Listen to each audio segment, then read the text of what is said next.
Sebelum ke pembahasan tentang revolusi industri 5.0, saat ini masih banyak industri yang baru memulai beradaptasi dengan industri 4.0. Salah satunya adalah Indonesia, di mana hal tersebut adalah hal yang menjadi fokus mereka saat ini. Revolusi industri 4.0 ditandai dengan adanya perkembangan yang pesat di dunia IT. Lalu, apa itu revolusi industri 5.0 dan bagaimana dampaknya terhadap strategi bisnis saat ini? Pertama, apa itu revolusi industri 5.0? Revolusi industri 5.0 adalah konsep yang masih dalam tahap pengembangan dan perdebatan, tetapi secara umum mengacu pada pengembangan teknologi yang terus meningkatkan otomatisasi dan digitalisasi dalam industri dan sektor produksi. Konsep ini pertama kali diperkenalkan oleh Jepang pada tahun 2017 atau disebut juga sebagai Society 5.0. Konsep ini berfokus pada penggabungan antara teknologi dan manusia serta kebutuhan untuk mengembangkan sistem yang lebih adaptif dan responsif terhadap perubahan dalam lingkungan produksi. Revolusi industri 5.0 lebih menitik beratkan pada integrasi antara teknologi canggih seperti AI, IoT, dan teknologi robot digabungkan dengan keahlian manusia dan inovasi yang dapat mendorong perkembangan sistem produksi yang lebih efisien, fleksibel, berkelanjutan, dan meningkatkan kesejahteraan. Hal ini bertujuan untuk menciptakan sistem produksi yang lebih adaptif terhadap perubahan permintaan pasar, lebih berfokus pada pengalaman pelanggan, serta mengoptimalkan pemanfaatan sumber daya alam yang terbatas. Beberapa keuntungan dari revolusi industri 5.0. Yang pertama yaitu peningkatan efisiensi dan produktivitas.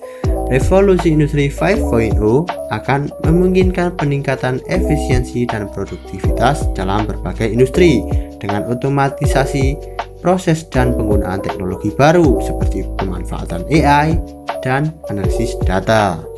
Yang kedua, ada peningkatan kualitas produk dan layanan.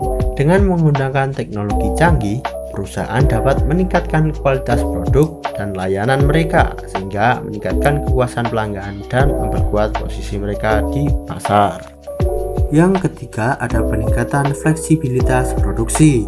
Revolusi industri 5.0 akan memungkinkan perusahaan untuk memproduksi produk yang lebih beragam dan menyesuaikan permintaan pasar dengan cepat.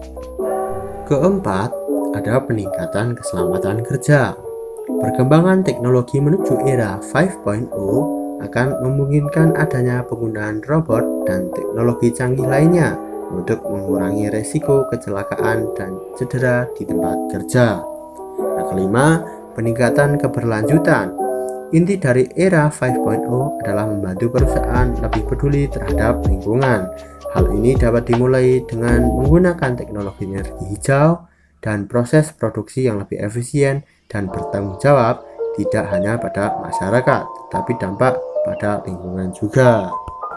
Yang keenam, peningkatan daya saing. Dengan menerapkan teknologi canggih dan proses produksi yang lebih efisien, perusahaan dapat meningkatkan daya saing mereka di pasar global dan memperluas pasar mereka. Kemudian, yang terakhir, peningkatan kualitas hidup. Revolusi industri 5.0 dapat membantu memperbaiki kualitas hidup manusia dan meningkatkan akses ke layanan kesehatan dan pendidikan yang lebih baik, serta memungkinkan pengembangan kota cerdas atau smart city yang lebih berkelanjutan dan ramah lingkungan. Beberapa contoh perbedaan revolusi industri 4.0 dan 5.0.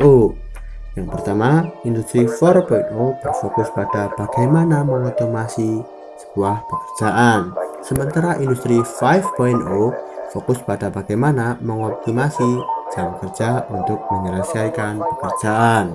Yang kedua, industri 4.0 berfokus pada efektivitas otomasi sebuah mesin dan teknologi, sementara industri 5.0 fokus pada bagaimana mengoptimasi pengetahuan seseorang dengan bantuan AI. Yang ketiga, Industri 4.0 berfokus pada sistem komputerisasi, sementara 5.0 fokus bagaimana mempercepat pekerjaan dengan bantuan mesin untuk keberlangsungan dan kesejahteraan manusia. Yang terakhir, apa sih dampak negatifnya dari revolusi industri 5.0? Revolusi industri 5.0 mengklaim bahwa manusia dan teknologi dapat melengkapi satu sama lain. Tapi hal ini belum bisa menjamin bahwa peran manusia tidak akan tergeser oleh perkembangan teknologi terkini. Pasalnya, penggunaan robot, mesin, dan berbagai teknologi di dalam industri tetap mengancam peran dan eksistensi manusia di kemudian hari. Dengan kata lain, meningkatkan jumlah pengangguran di masa depan menjadi isu yang tetap harus diwaspadai. Sekian dari kelompok kami.